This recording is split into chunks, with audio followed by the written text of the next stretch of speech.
അല്ല ഗസ്, ഞാൻ ഇന്നൊരു അടിപൊളി ട്രോളി നിങ്ങൾക്ക് പരിചയപ്പെടുത്തി തരാൻ പോണ്. ഈ ട്രോളിയുടെ പ്രത്യേകത ഞാൻ ഇന്ന് പറയാൻ പോവാണ്. ഹോളോ നോബ്ലർ USA എന്ന് പറയുന്ന ഒരു ബ്രാൻഡിന്റെ ഒരു അടിപൊളി ട്രോളിയാണ്. ഈ ട്രോളിക്കുള്ള പ്രത്യേകത എന്ന് പറഞ്ഞാൽ സാധാരണ ഇതൊരു ക്യാബിൻ സൈസ് ട്രോളിയാണ്. ഈ ട്രോളിക്കുള്ള പ്രത്യേകത വെച്ചാൽ ഇതിന്റെ മെയിൻ ഹൈലൈറ്റ് ഇതിന്റെ ഫ്രണ്ട് സൈഡിൽ വരുന്ന ലാപ്ടോപ്പ് കമ്പാർട്ട്മെന്റ് ആണ്. സാധാരണ ട്രോളികളിൽ, ഫൈബർ ട്രോളികളിൽ ഇതുപോലുള്ള ഒരു ലാപ്ടോപ്പിന്റെ കമ്പാർട്ട്മെന്റ് വരാറില്ല. ഇത് നമുക്ക് നല്ലൊരു അടിപൊളി ലാപ്ടോപ്പിന്റെ കമ്പാർട്ട്മെന്റ് വരുന്നുണ്ട്. അത് മാത്രമല്ല ഇതൊരു പ്രീമിയം ക്വാളിറ്റി പ്രൊഡക്റ്റും കൂടിയാണ്. ഓക്കെ, ഞാൻ ഇതിന്റെ മറ്റു കാര്യങ്ങളൊക്കെ കൂടുതൽ ഡീറ്റെയിൽ ആയിട്ട് കാണിച്ചു തരാം. അപ്പൊ നോക്കി, ഇതാണ് ഇതിന്റെ ഫ്രണ്ടിലെ പാർട്ടീഷൻ വരുന്നത്. ഇതുപോലെയാണ്. ഇതിന്റെ നല്ലൊരു ലാപ്ടോപ്പിന്റെ പൗച്ച് ഇതിന്റെ ഉള്ളിലായിട്ട് വരുന്നുണ്ട്. പിന്നെ semi passport holder, calculator holder, ഇതുപോലെ ചെറിയ ചെറിയ ഹോൾഡേഴ്സും കാര്യങ്ങളൊക്കെ ഇതിനകത്ത് തന്നെ വരുന്നുണ്ട്. പിന്നെ ഇതിനകത്ത് വരുന്നത് ചെറിയൊരു സിബ് ആയിട്ടുള്ള ചെറിയൊരു പൗച്ചസും കൂടെ വരുന്നുണ്ട് ഇതിനകത്ത്. ഇത്രയും ഫീച്ചേഴ്സ് ഈ ഒരു ചെറിയ കമ്പാർട്ട്മെന്റിൽ തന്നെ. അതുപോലെ ഇതിന്റെ ഉള്ളിലുള്ള ഫീച്ചേഴ്സും കൂടെ ഞാൻ നിങ്ങൾക്ക് പരിചയപ്പെടുത്തി തരാം. ഇതിനകത്ത് ഏറ്റവും പുതിയ ഫീച്ചേഴ്സാണ് ഇതിനകത്ത് വരുന്നത്. ആന്റി തെഫ്റ്റ് സിബ് അല്ലേ, ഇതുപോലെയാണ് ഇതിന്റെ ഇൻസൈഡ് വരുന്നത്.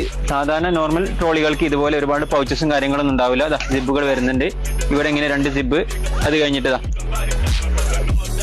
ഇവിടെ സാധാരണ നോർമൽ ടൈപ്പിൽ അത്യാവശ്യം നല്ല ക്വാളിറ്റി ഉള്ള ലൈനിങ് തന്നെയാണ് ഇത് ചെയ്തിട്ടുള്ളത്. ഇത് നല്ല പ്രീമിയം ബ്രാൻഡാണ്. നമുക്ക് കാര്യമായിട്ട് 3 സൈസാണ് വരുന്നത്. 10 kilo cabin size capacity, 20 kilo, 30 kilo, ഇങ്ങനെ 3 സൈസാണ് ഇതിൽ അവൈലബിൾ ആയിട്ടുള്ളത്.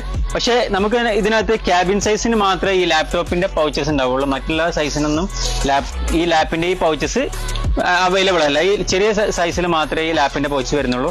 ബാക്കിയുള്ള ഫീച്ചേഴ്സുകളൊക്കെ ചെറുതായാലും വലുതായാലും സെയിം തന്നെയാണ്. ബാക്കി ഈ ഒരു ഫ്രണ്ടിലെ ഈ ലാപ്പിന്റെ പൗച്ച് ഒഴിച്ച് ബാക്കിയുള്ള ഫീച്ചേഴ്സുകളൊക്കെ സെയിം തന്നെയാണ്. ഇതിനകത്ത് വരുന്നത് 3 കളറാണ് നിലവിൽ ഇപ്പൊ നമ്മുടെ കയ്യിൽ അവൈലബിൾ ആയിട്ടുള്ളത്. നമുക്കിപ്പോ നിലവിൽ ഉള്ള കളേഴ്സ് 3 കളറാണ് അവൈലബിൾ. അതും 3 പീസിന്റെ 3 പീസ് സെറ്റുകളാണ് ഉള്ളത്. അത് സെപ്പറേറ്റ് തന്നെ നമ്മൾ സെയിൽ ചെയ്യണത്. ഇതിനകത്ത് വരുന്നത് ബ്ലാക്ക് ഉണ്ട്, അതുപോലെ പിങ്ക്, അതുപോലെ ലൈറ്റ് ഗ്രീൻ ആണിത്. ഇത് നമുക്ക് കൂടുതലായിട്ട് ഇത്തരം പ്രോഡക്റ്റുകൾ പോകുന്ന വെഡ്ഡിങ് പോലുള്ള സംഗതികൾക്ക് നല്ല പ്രീമിയം ക്വാളിറ്റി കൊടുക്കാൻ ഉദ്ദേശിക്കുന്ന ആളുകൾക്ക് വേണ്ടിയാണ് ഇതുപോലത്തെ കൂടുതലായിട്ടും നമുക്ക് മൂവ് ചെയ്യാറ്.